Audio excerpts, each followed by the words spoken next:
बिस्मिल्लाहिर्रहमानिर्रहीम। आज हम बात करेंगे रिफ्लेक्शन के ऊपर। और पिछले हफ्ते हमने बात करा था कि किस किस वजह से हम रिफ्लेक्शन नहीं कर पाते हैं। और इस हफ्ते हम ये देखेंगे कि रिफ्लेक्शन को मजीद हम पॉलिश करेंगे ताकि हमारा और बेहतरीन तरीके से हम रिफ्लेक्ट कर सकें। अच्छा, इंडिकेटर्स ऑफ रिफ्लेक्टिव राइटिंग। जब हम लिख रहे होते हैं यानी लिखने के दौरान या लिखने के बाद हमारी क्या फीलिंग्स होनी चाहिए, अगर वो ठीक है तो इसका मतलब ऐसी ही है, तो इसका मतलब हम रिफ्लेक्शन की समझ दुरुस्त तरीके से जा रहे हैं। नंबर एक है feeling excited while writing reflections. क्या ये फीलिंग आती है कि जब हम लिख रहे होते हैं कि हमारे अंदर हमने इस चीज पर रिफ्लेक्ट करना है तो बड़ी खुशी अंदर से लग रही है। यानी वो जो हमने पिछले हफ्ते पढ़ा था कि किन चीजों की वजह से हमें रिफ्लेक्ट नहीं करना चाहिए, कि वरीज है कि ये चीज नहीं हो सकती है, इन चीजों की वजह से नहीं करनी है रिफ्लेक्शन, बल्कि जब हम खुश हो तब हम रिफ्लेक्शन करें, एक्साइटेड फील कर रहे हो। नंबर दो था कि लिखने के बाद फीलिंग रिलैक्स्ड, हम बिल्कुल मुतमईन फील कर रहे हो। माशाल्लाह आप लोगों का रिफ्लेक्शन बहुत बेहतरीन है, बिल्कुल सही डायरेक्शन पे जा रहा है। तो मुझे उम्मीद है आप लोग लिखने के बाद बहुत रिलैक्स्ड होते होंगे और ये चाहते होंगे कि अभी हमें और टाइम मिल जाता तो हम 2 से 3 पेज और भी लिख देते। Want to reread after writing your reflections? क्या अपने रिफ्लेक्शंस आप लोग पढ़ना चाहते हैं? बिल्कुल आप लोग माशाल्लाह खुशी से अपना रिफ्लेक्शन शेयर करते हैं। You relive and re-experience that event whenever you reread that entry. और जब आप लोग अपना रिफ्लेक्शन जो है पढ़ रहे होते, लिख रहे होते हैं, एक्सपीरियंस कर रहे होते हैं, तो आपको फील हो रहा होता है कि ये जो मतलब आप उस इवेंट पे चले जाते हैं। जैसे ऐसा होता है कि जब जैसे अब आप लोग रिफ्लेक्शन शेयर कर रहे थे, तो रिफ्लेक्शन जब हम शेयर कर रहे होते हैं तो हमें वो फीलिंग आ रही होती है कि हम उस जगह पर बैठे थे तो ऐसे हमने लिखा था, यानी पूरा सिनेरियो हमारे जहन के पीछे चल रहा होता है। ठीक है, तो ये चीज भी माशाल्लाह होती होगी आप लोगों के साथ। फिर है self analysis, how much you write about yourself, for yourself and to yourself. Reflection का जो मेन टॉपिक है ना, वो मैं ही हूँ। मैंने अपने ही बारे में लिखना है, मैंने किसी के भी बारे में नहीं लिखना है। ठीक है, तो रिफ्लेक्शन जब मैं लिख रही हूँ तो मैंने अपने बारे में लिखना है, अपने लिए लिखना है और अपने से लिखना है। ठीक है, यानी इसका जो सामे है या सुनने वाला कह लें या राइटर है, वो मैं ही हूँ और सुनने वाली भी मैं ही हूँ। ठीक है, और रिफ्लेक्शन जब हम लिखेंगे, ये हमने पिछले हफ्ते भी मेरे ख्याल में पढ़ा था या इससे पहले, कि रिफ्लेक्शन हमने हर सिचुएशन पे लिखनी है।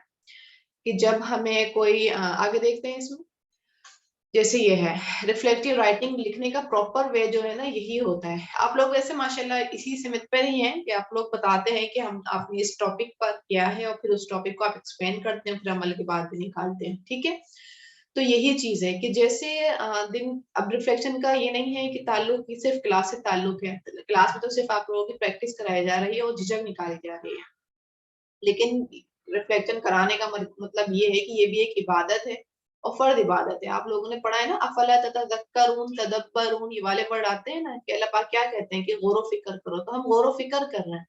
तो ये इबादत है, इसमें हवा मिलता है हमें, तो इसको हमने एक काम नहीं समझना है, ये हमारी इबादत है। यही समझना है कि जो भी हम वक्त इसमें गुजारेंगे लिखने में, तो ये इबादत ही शुमार हो रही होगी। ठीक है, इंशाल्लाह।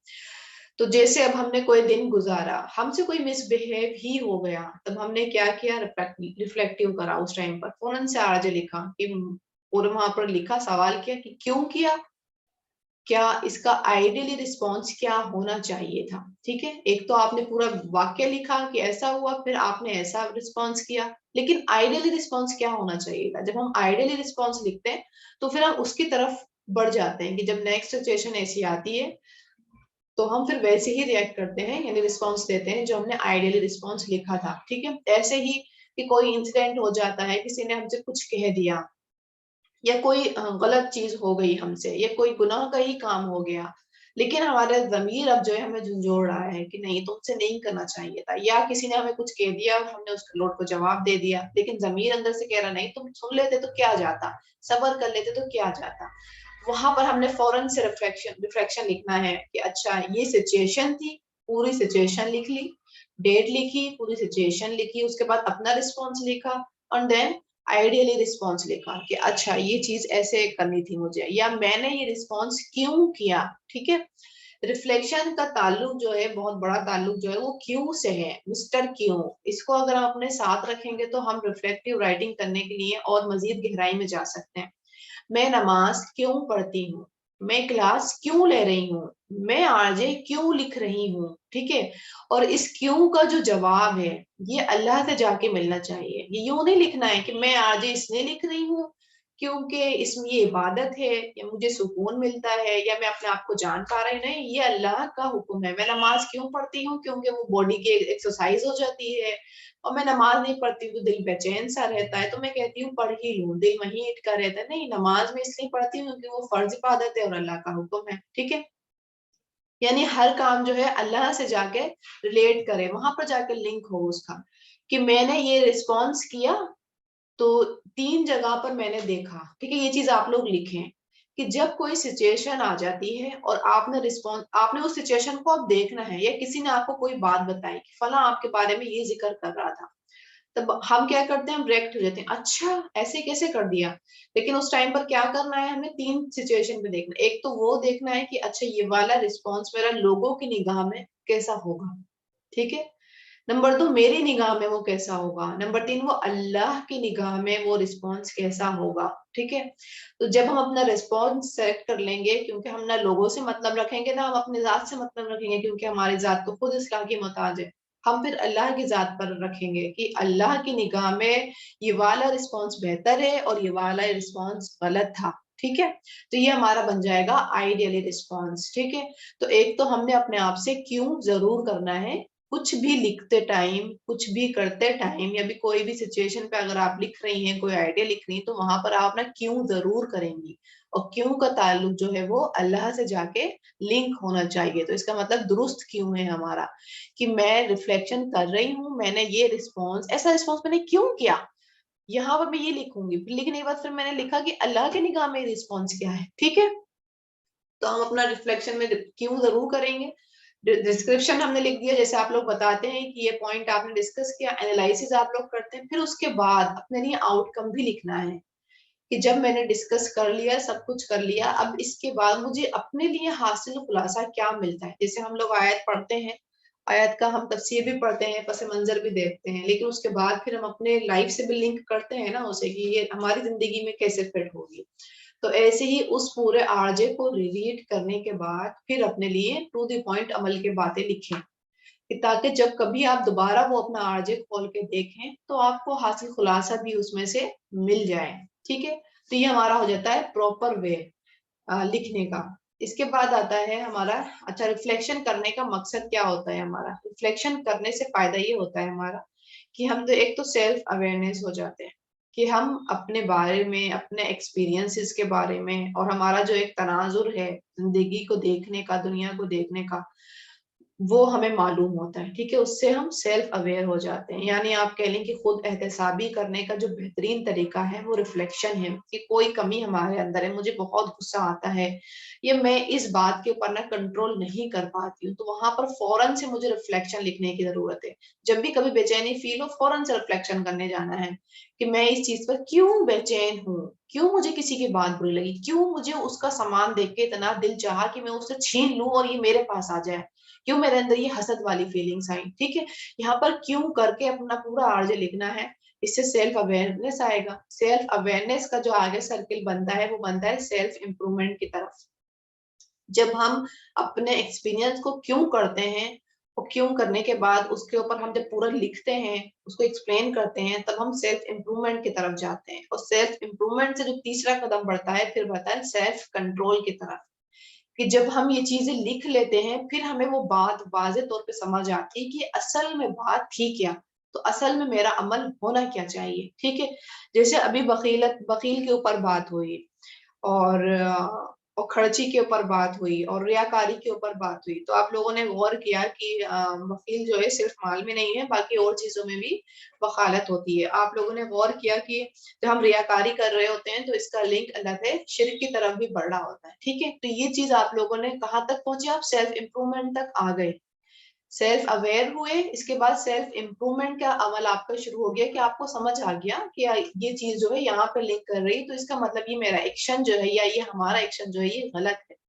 इसके बाद तीसरा स्टेप होगा सेल्फ कंट्रोल का, कि मुझे पता चल गया है वो चीज क्या ठीक है और क्या चीज गलत है, लेकिन अब सेल्फ कंट्रोल की तरफ मैं जाऊंगी, कि मुझे मालूम होने के बाद अब मैं ये काम आइंदा से अब शऊरी तौर पर नहीं करूंगी, क्योंकि रिफ्लेक्शन हम शऊरी तौर पर कर रहे होते हैं, ठीक है। तो reflection help us review our habitual thinking pattern. जब ये हमारी क्या करता है, थिंकिंग पैटर्न को चेंज करने की कोशिश करता है, यानी इसको बिल्कुल ठीक कर देता है। थिंक हम, क्योंकि हमारी जो पर्सनैलिटी है ना, 3 चीजों से मिलकर बनती है, हमारे एक्शन से, महसूसात से, सोचने से, ठीक है। अगर जब हम सोच बेहतर लेते हैं, महसूसात को हम अच्छा सा लिख लेते हैं, तब हमारे वो चीज एक्शन में आ जाती है, फिर उसके नतीजे में हमारी पर्सनालिटी जो है वो बेहतर से बेहतरीन की तरफ जाने लग जाती है, ठीक है। तो हमने अपने जहन में रखना है कि जब हम रिफ्लेक्शन लिख रहे हैं तो ये तीनों आउटकम निकल रहे हैं कि नहीं निकल रहा है। सेल्फ अवेयरनेस है सेल्फ इंप्रूवमेंट की तरफ, और सेल्फ इंप्रूवमेंट है सेल्फ कंट्रोल की तरफ, हम आगे बढ़ रहे हैं कि नहीं बढ़ रहे हैं। ये सिर्फ रिफ्लेक्शन लिखकर हम बस कॉपी पेन तक ही रख रहे हैं उसे, वो हमारे अमल अभी भी चेंज नहीं कर रहा है, ठीक है। तो ये चीज हमने देखनी है अपने अंदर। अच्छा, आज फिर हम जो पढ़ेंगे टॉपिक एक है 5 वायरसेस। हर चीज को जब हम नई चीज सीखते हैं तो वहां पर हमारे ये 5 वायरसेस, जिस इंसान के अंदर ये वायरसेस पाए जाते हैं, किसी के अंदर 5 हैं या किसी के अंदर 4 3 2 1, तो वो नई चीज सीखने से रुक जाता है, ठीक है। मैं उम्मीद करती हूँ इंशाल्लाह आप लोगों में ये वायरसेस नहीं होंगे, और अगर कोई हुआ तो वो 1 या 2 होगा। इंसान के अंदर ये वायरसेस पाए जाते हैं, ठीक है, ये नॉर्मल बात है, लेकिन हमने इनको फिर निकालना है। नंबर 1 है, आई नो दिस। आपको कोई बात बताई, जैसे अभी मैं कहती है आपने आरजे लिखना है, तो आप कहती है तो मुझे पता था, ये तो मैं जानती थी, इसमें नई बात क्या है। यहाँ आपने क्या करा, फौरन से एक ब्रेक लगा दिया। इसका मतलब है आपको मजीद क्लियरिटी की जरूरत नहीं है, मजीद सीखने की जरूरत नहीं है, ठीक है। तो यहाँ हम ब्रेक लगा देते हैं, जब हम कोई चीज हमें पता चल रही होती है, हम वहां पे कहते हैं आई नो दिस, इसका मतलब है हमने ब्रेक लगा दिया, अब हम मजीद सीखने की तरफ रुक चुके हैं। दूसरा आता है इट इज नॉट एप्लीकेबल, ये तो हो ही नहीं सकता, ये क्या नया काम पीछे लगा दिया हमारे, ये तो काम हम कर ही नहीं सकते हैं, ये तो हो ही नहीं सकता है, वक्त निकल ही नहीं सकता है कि हम बैठ करके लिखें, ये मुझसे ये काम नहीं हो सकता है। यहाँ पर भी हम क्या करते हैं, ब्रेक लगा देते हैं लर्निंग के ऊपर, कि अब हम आगे नहीं सीख पाते हैं। नंबर 3 आ जाता है आई डू दिस, ये तो मैं कर ही रही थी, आपने नई क्या बात बताई है, नया कुछ बताया, ये तो मुझसे वैसे भी पहले कर। अच्छा, ये आई डू दिस का मतलब जो है आई नो दिस से रिलेट करता है, कि मैं तो जानती थी, मैं तो कर ही रही हूँ ये काम, आपने नया क्या बताया है इसके अंदर, ठीक है। नंबर 4 है अनटिल या टिल देन, जब तक मेरे शौहर मुझे सपोर्ट नहीं करेंगे तब तक मैं ये काम नहीं करूंगी, ठीक है। ये मैंने क्या करा, अपने आप को एक वायरस लगा के अपने लर्निंग को स्टॉप कर दिया, कि जब तक मेरे हालात मेरे साथ नहीं देंगे तब तक मैं ये काम नहीं कर सकती। नंबर 5 है डिफेंसिव रीजनिंग। आप क्लास में क्यों नहीं आ रही हैं, मैं इसलिए नहीं आ रही हूँ क्योंकि मुझे ये अब काम पड़ गया है, मेरी मसरूफियात बढ़ गई है। हालांकि मैंने पूछा था आप क्लास में क्यों नहीं आ रही हैं, तो साफ साफ आंसर ये हो सकता था कि मैंने आना है, थोड़ी सी मसरूफियत नहीं, मैं इसलिए नहीं आ रही हूँ, यानी वजह अपनी बयान करना शुरू कर दी। दिफाई इस्तदलाल कि मैं, अच्छा आप आजकल चाय नहीं पी रही हैं, हाँ मैं चाय नहीं पी रही हूँ, एक तो आंसर ये होना चाहिए, हाँ मैं चाय नहीं पी रही हूँ। अच्छा, वो सामने वाला खुद कहे क्यों नहीं पी रही हैं, कोई शुगर हो गई है आपको, नहीं नहीं शुगर नहीं हुई है, अल्लाह का शुक्र है बिल्कुल ठीक हूँ। फिर वो खुद पूछे, आपसे सवाल कर रहा है आगे, अच्छा जब शुगर भी नहीं हुई है तो क्यों चाय नहीं पी रही है, तब तो आप वजह बताएंगी कि white poison, white salt, white sugar, ये व्हाइट फ्लावर, ये क्या है, व्हाइट पॉइजन है, तो इनसे मैं परहेज करने की कोशिश कर रही हूँ जितना मुझसे हो सके। ये हो गया क्यों के नतीजे में, जब उस बंदे ने खुद ही आपको खोल के बयान करा। और एक क्या है, आप चाय नहीं पी रही हैं, हाँ वो मुझे पता चला है ना कि चीनी व्हाइट पॉइजन है तो मैं इसलिए नहीं पी रही हूँ, ठीक है, इस वजह से नहीं पी रही हूँ, मतलब अपने आप ही। आपसे किसी ने पूछा आप चाय पियेंगी, नहीं नहीं आपको पता नहीं है वो व्हाइट पॉइजन है, मैं इसी तो आजकल चाय नहीं पी रही हूँ, आप भी ना पिया करें। तो ये मैंने क्या करा, अपने आप से ही मैंने जो है उसको एक्सप्लेन करना शुरू कर दिया। तो यहाँ पर क्या होता है, मेरी एनर्जी जाया होती है, एनर्जी जो कि मुझे अपनी मजीद और रिसर्च में लगाना चाहिए कि और क्या क्या चीजें जो है नुकसानदेह हैं, या व्हाइट पॉइजन के और क्या क्या नुकसानात हैं, इसके फायदे क्या थे और नुकसानात इसको और क्या क्या हैं, और किन किन चीजों में ये चीज डाली जा रही है। मैं इस तरफ बढ़ने के बजाय मैंने क्या किया, वहां पर स्टॉप कर दिया कि इतना ही मेरे लिए काफी है, बस मुझे पता चल गया कि ये व्हाइट पॉइजन है और अब मैं इतने ही काफी हूँ, बस मैंने ये चीजें छोड़ दी है, मुझे और मजीद जानने की कोशिश नहीं करनी है। ठीक है, तो ये चीज हमने अपने अंदर देखनी है कि जब हम कोई चीज सीख रहे हैं या हम कोई काम कर रहे हैं तो ये हमारे अंदर वायरसेस तो नहीं है, क्योंकि जो इंसान के अंदर ये वायरसेस नहीं होंगे वो आजिज होगा। ठीक है, जाहिर सी बात है। अब एक इंसान को एक बात पता है लेकिन आप दोबारा बता रही हैं, लेकिन वो आपको आगे से टोक नहीं रहा है कि मुझे ये बात पता है, या मैंने आपके मुंह से ये बात करी तो सुनी थी, आप फिर से मुझे ये एक्सप्लेन कर रही हैं। नहीं, वो आपकी वही बात उतनी ही तवज्जो से सुन रहा है जितनी उसने पहली मर्तबा सुनी थी। ठीक है, आपने कोई काम करने को कहा, वो लौट के ये नहीं कह रहा है कि मुझसे नहीं हो सकता। ठीक है, अगर उसको ये फीलिंग भी आ रही है ना कि ये मुझे नहीं हो सकता, लेकिन वो फिर भी सोचेगा, क्योंकि अल्लाह ताला ने इंसान को मुकम्मल बनाया है और परफेक्ट बनाया है। तो इंसान जो चाहे कर सकता है अल्लाह की मदद से। अल्लाह तो उसके गुमान के मुताबिक है ना। जब हम ये कह देते हैं कि अल्लाह ये काम नहीं हो सकता है, तो फिर अल्लाह आपके गुमान के मुताबिक वो सिचुएशन ऐसी पैदा कर देता है कि आपसे वो वाकई वो काम नहीं हो पाता है। लेकिन जब हम अपने सरेंडर करने की बजाय हम ये कहते हैं कि नहीं, जब ये काम वो इंसान कर सकता है तो मैं क्यों नहीं कर सकती। ठीक है, तब इंसान जो है फिर अल्लाह ताला उसके लिए असबाब तैयार करते हैं, कोई ना कोई मददगार बना ही देते हैं, या सिचुएशंस ऐसी बना देते हैं कि वो इंसान फिर वो काम करना शुरू कर देता है। ठीक है, तीसरी कंडीशन आ जाती है आई डू दिस। जब एक आजिज पसंद इंसान जो होता है ना, अगर वो ये काम कर भी रहा होता है जो आपने कहा होता है, तो लेकिन वो आगे आपको टोकेगा नहीं, आपका एहतराम करेगा। चाहे आप छोटे हो या बड़े हो, एहतरामन वो आपको यही कहेगा कि जी मैं ये काम बिल्कुल करूंगी जो आप बता रही हैं। ये नहीं कहेगा ना ये तो मैं पहले से ही कर रही थी, आप मुझे क्यों बता रही हैं, ये तो मैं पहले से ही जानती थी, इसमें नई बात क्या है। ठीक है, ये कह के वो बात नहीं काटेगा, क्योंकि जब भी हम किसी इंसान से ये कहते हैं ना कि I do this, I know this, वो इंसान आपको फिर दूसरी बात बताना बंद कर देता है। फिर वो आपको, हो सकता है वो आपको और नई बात सिखाना चाहता था, आपको और मजीद नई चीजें सिखा देता, लेकिन आपने जो I know this I do this का जो उसके ऊपर तीर लगाए हैं, उसको वो चीज याद है कि इसका मतलब आपको तो सब कुछ पता ही है।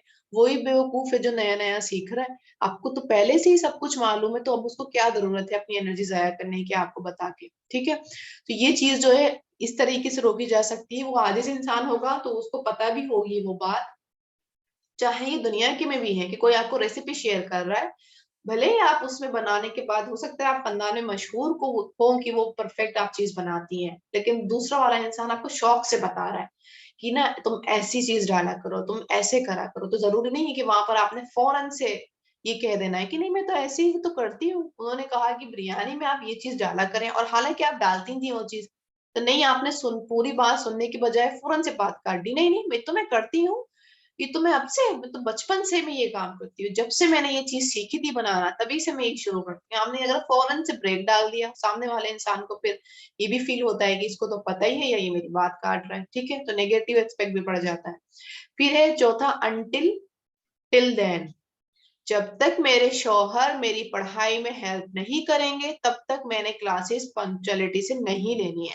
जब तक मेरे बच्चे बड़े नहीं हो जाएंगे तब तक मैं ये काम नहीं करूंगी। अच्छा, पता है जब बच्चे बड़े हो जाएंगे तो आपको जिंदगी मतलब आबे हयात भी कराई है या लिखवा कर आई है, अल्लाह से कोई वायदा लिया हुआ है कि जब बच्चे बड़े हो जाएंगे तो वो आपके सामने ही बड़े होंगे, या आपने आपका बुलावा नहीं आ सकता है। ठीक है, अल्लाह ताला सबको लंबी जिंदगियां दे, लेकिन पता तो कल का भी नहीं है ना किसी को, पता तो एक सेकंड का भी नहीं है किसी को। तो हम कैसे ये कह सकते हैं कि जब तक ये काम नहीं होगा तब तक मैं ये काम नहीं करूंगी।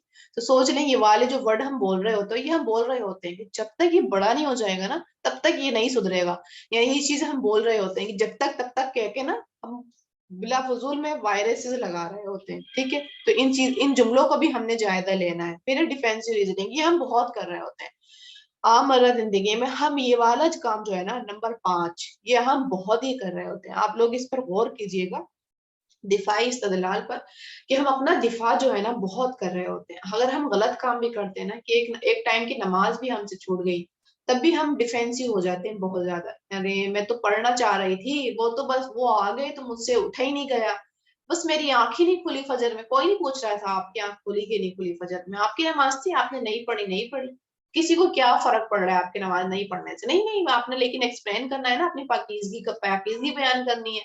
तो दिफाई इस्तदलाल में अगर गौर करें तो हम अपनी पाकीज़गी बयान कर रहे होते हैं, और हमने आयत में क्या पढ़ा है कि अपना तज़किया नहीं बयान करो, अपनी पाकीज़गी अपनी तारीफें मत करो। ठीक है, तो दिफाई इस्तदलाल में हम यही कर रहे होते हैं कि हम डिफेंसिव हो जाते हैं, एकदम से हम दिफा करना शुरू कर देते हैं अपना, कि नहीं, मैंने कोई किसी ने आपको कुछ कह दिया तो आपसे बर्दाश्त नहीं हुआ, सब्र नहीं हुआ, आपने फौरन डिफेंसिव हो गई अपने लिए, नहीं नहीं मैं तो ये करती हूँ, ये तो इस वजह से ये काम रह गया था, इस वजह से मैंने ये काम कर लिया था। ठीक है, तो इन वायरसेस के ऊपर आप लोगों ने सबने गौर करना है।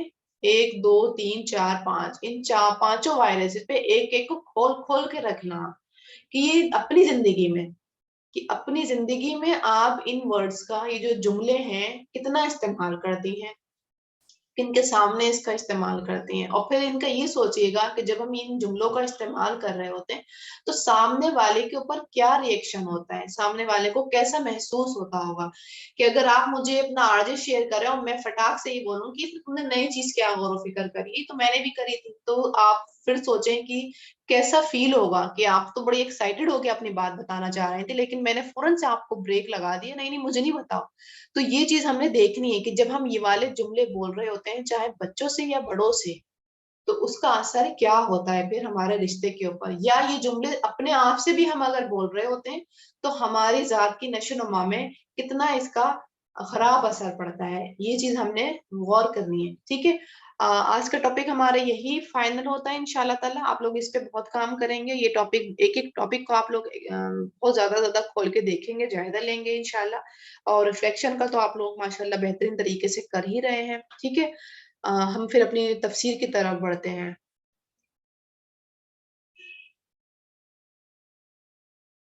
अच्छा जी, मैं जो थी स्टॉप